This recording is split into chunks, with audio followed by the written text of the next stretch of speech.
Hello, my fellow African brothers and sisters. I no longer use the term democracy much because I think it misrepresents what we want. I think the Westerners came and told us that democracy means, one, you must have multi-party politics. Two, you must have periodic election. I now use the word governance more. Look at your typical post-colonial African state. They are multi-ethnic. And because they are multi-ethnic, there are certain things and considerations that you put into account that would not make sense in a mono-ethnic country such as Denmark. Take, for example, a country like South Sudan. It has 5 vice presidents. It doesn't make sense on the face of it. But in order to preserve the nation, that which does not make sense makes sense in that environment. Africa democracy is nonsense. Democracy is not working for Africa. The Western style of democracy is absolutely nonsense. Africa must find our own system of governance. This Western style of governance is to control Africa.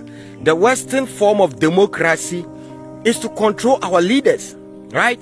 So you see, when you see African leaders in opposition, you think they are the messiah of, our various countries in Africa here. But if you vote for them, they start to misbehave. Do you know why? Because the West sponsor most of them. Let's dive today into a topic that might surprise some of you: why democracy isn't a traditional part of the African culture. Now, before we start, let's make one thing clear here. This isn't about saying democracy is good or bad.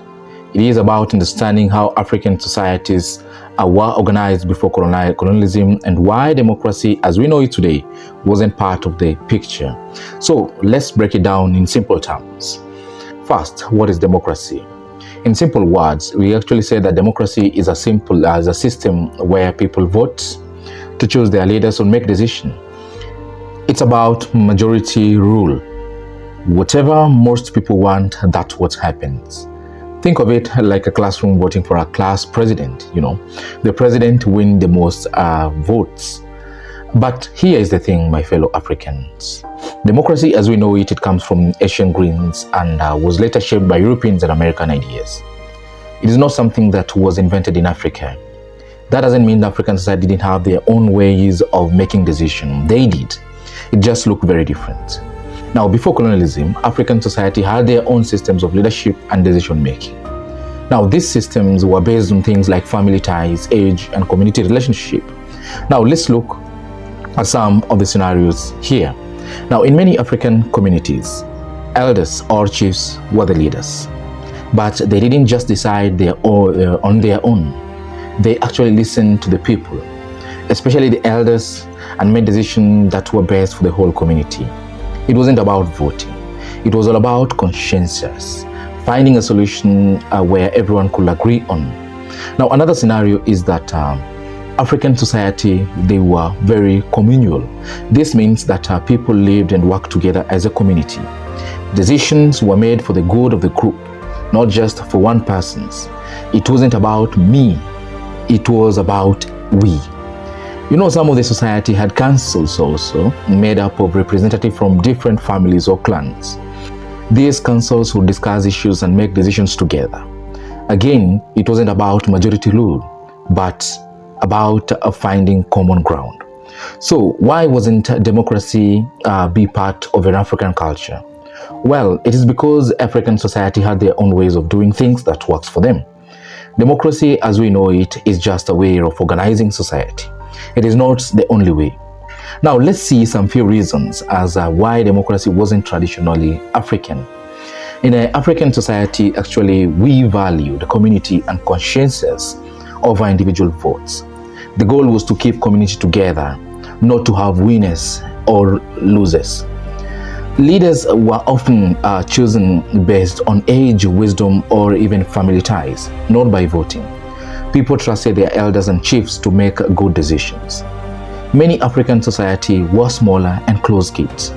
In a small village, everyone knows each other, so there is no need for formal elections. Decisions could be made through discussions and agreements. Then came colonialism. European powers took over African land and actually imposed their own systems of government, including democracy. But there is a problem here. They didn't really care about African traditions. They just wanted to control things. Now, after African countries gained independence, many kept the more democratic systems left by the colonizers, but this system didn't always fit with the African ways of life. For example, in traditional African societies, leaders were acceptable to the community, but in some modern democracy, leaders can ignore the people once they are elected, of which we are seeing right now. Now, this brings us to a big question. Can democracy work in Africa today? The answer automatically is yes, but it needs to be adapted to fit African cultures. Some countries are already doing this by combining traditional leadership with modern democracy. For an example, in Botswana, chiefs are still play for a role local in governance alongside elected officials. The key is to find a balance, to take the best part of the democracy, like fairness and accountability, and mix them with an African tradition of community and consensus. So to wrap it up, democracy isn't traditionally African, but it doesn't mean that it can't work in Africa. It just needs to be shaped in a way that respects African values and traditions.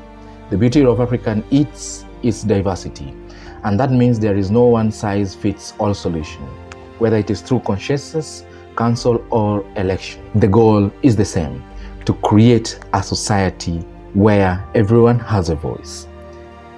Thank you for listening, and don't forget to share this episode with someone who is curious about African history and culture. See you next time.